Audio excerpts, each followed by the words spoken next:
बिस्मिल्लाहिर्रहमानिर्रहीम। अस्सलाम वालेकुम। कैसे हैं आप सब? मैं बिल्कुल खैरियत से हूँ। उम्मीद करती हूँ आप लोग भी खैरियत से होंगे। मैंने यहाँ पे बनाई है ग्रॉसरी लिस्ट और सोचा कि बच्चों को स्कूल ड्रॉप करके मैं जाऊँगी ग्रॉसरी करने के लिए। बच्चों को ग्रॉसरी पे जाना पसंद नहीं है और अगर बच्चे साथ आ भी जाएँ तो उन्हें जस्ट कैंडीज़ और स्नैक चाहिए होते हैं। मैं हूँ स्टोर के पार्किंग लॉट में और टाइम हो चुका है 8:44। मुझे 11:30 से पहले अपने बाहर के सारे काम डन करने हैं ताकि मैं बच्चों को टाइम पे पिक कर सकूँ। ये है वो जूसर मशीन जो यहाँ पे मुझे रिटर्न करनी है। कुछ दिन पहले मैंने हस्बैंड से कहकर ये जूसर मशीन मंगवाई थी, लेकिन किसी रीज़न से मुझे पसंद नहीं आई तो मैंने सोचा कि ये वापस कर देती हूँ। जूसर मशीन वापस करने के बाद मुझे याद आया कि मुझे एक ब्लैक कलर में हुडी भी चाहिए है। यहाँ पे मुझे हुडीज़ तो मिल गई और ब्लैक कलर भी मिल गया, लेकिन वो साइज़ नहीं मिला जो कि मुझे चाहिए था। तो फिर मैंने सोचा कि मेरे पास लिमिटेड टाइम है तो मुझे इस टाइम को वेस्ट नहीं करना चाहिए और ग्रॉसरी करती हूँ ताकि मैं अपनी ग्रॉसरी तो कंप्लीट कर सकूँ।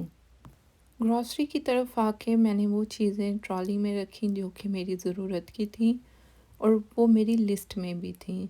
लेकिन उसी के साथ-साथ कुछ ऐसी भी चीज़ें मैंने अपनी ट्रॉली में रखी जो कि ज़रूरत की थी पर वो मेरी लिस्ट में नहीं थी।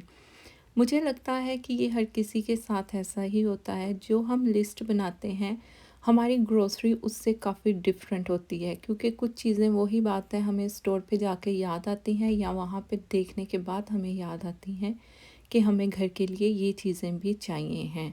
अगर आपके साथ ऐसा होता है तो आप मुझे कमेंट्स में ज़रूर बताइएगा क्योंकि ये मैं सिर्फ़ अपनी बात नहीं कर रही, मैं कुछ ऐसे लोगों को भी मिलती हूँ और जानती हूँ जो अक्सर यही बात करते हैं कि हमारी लिस्ट हमारी ग्रोसरी से बहुत डिफरेंट होती है। हालाँकि मैं जब भी घर की कोई चीज़ ख़त्म हो जाती है और मुझे याद आती है कि मुझे ये लेनी है, तो मैं कोशिश करती हूँ कि उसे फ़ोन के नोट्स में ऐड कर लूँ। लेकिन फिर भी हर बार ऐसा ही होता है कि ग्रोसरी और ग्रोसरी लिस्ट दोनों बहुत डिफरेंट होती हैं। और मेरे साथ ये भी होता है जब मैं घर आ जाती हूँ तो मुझे मैं कोई ना कोई चीज़ भूल भी जाती हूँ और यहाँ पे मेरी ग्रॉसरी हो गई है डन। अब मैं पहुँची हूँ एक दूसरे स्टोर पे, यहाँ भी मुझे कुछ रिटर्न करना है और अगर कुछ पसंद आया तो मैं बाय भी कर लूँगी। यहाँ पे रिटर्न करने के बाद मैं आई हूँ बच्चों के सेक्शन में।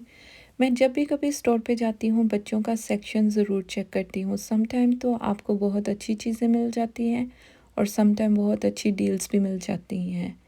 तो टाइम शॉर्ट होने की वजह से मैंने ज़्यादा तो नहीं चेक किया। अब यहाँ से डन होने के बाद मुझे जाना है बच्चों को पिक करने के लिए। अल्हम्दुलिल्लाह मैंने बाहर के सारे काम टाइम पे कर लिए। घर पहुँच के हमने लंच किया, नमाज़ पढ़ी और ये हैं वो कपड़े जो कि मैंने शॉपिंग की है। ये कुछ ट्राउज़र हैं और शर्ट है। ये शर्ट के कलर मुझे बहुत ही अच्छे लग रहे थे। ब्लू कलर वैसे भी मुझे अच्छा लगता है तो ये मैंने बाय किए हैं। चूँकि मैं मॉर्निंग में ही ग्रॉसरी पे चली गई थी तो मेरे घर के बहुत से काम पेंडिंग है। मुझे अभी बेडरूम वगैरह फ़िक्स करने हैं क्योंकि बेडरूम अभी अनऑर्गेनाइज़ हैं। अब मैं अपना बेडरूम फ़िक्स करूँगी, फिर उसके बाद मैं अपने बच्चों का बेडरूम फ़िक्स करूँगी। बच्चों का भी बेडरूम की हालत अभी थोड़ी ख़राब है। बच्चों के बेडरूम फ़िक्स करने के बाद मुझे अब बनाना है डिनर और डिनर में मैं आज बना रही हूँ पिज़्ज़ा।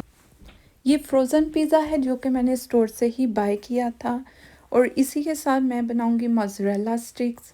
ये मोज़रेला स्टिक्स और पिज़्ज़ा दोनों ही मेरे बच्चों का बहुत फ़ेवरेट है और ये मैं आज अपने बच्चों को रिवॉर्ड के तौर पे बनाकर दे रही हूँ। जब मेरी बेटी स्कूल से आई उसने बताया कि टीचर ने उससे कहा है कि उसके ग्रेड्स अच्छे आ रहे हैं अल्हम्दुलिल्लाह। तो मैंने सोचा कि आज मैं रिवॉर्ड के तौर पे उनको पिज़्ज़ा और मोज़रेला स्टिक्स बना कर दूँगी। मुझे लगता है बच्चों को इस तरह के छोटे-छोटे रिवॉर्ड्स देने चाहिए, इसी तरह उनमें कॉन्फिडेंस भी पैदा होता है और वो अच्छा भी करते हैं। आफ्टर डिनर मेरा दिल था कुछ मीठा खाने को, मैं खाने लगी हूँ अब खजूर और आज की वीडियो मैं यहीं पे ख़त्म करती हूँ और अगर आपको मेरी वीडियो अच्छी लगे लाइक कीजिए, शेयर कीजिए, सब्सक्राइब कीजिए और दुआओं में याद रखिएगा। अल्लाह हाफ़िज़।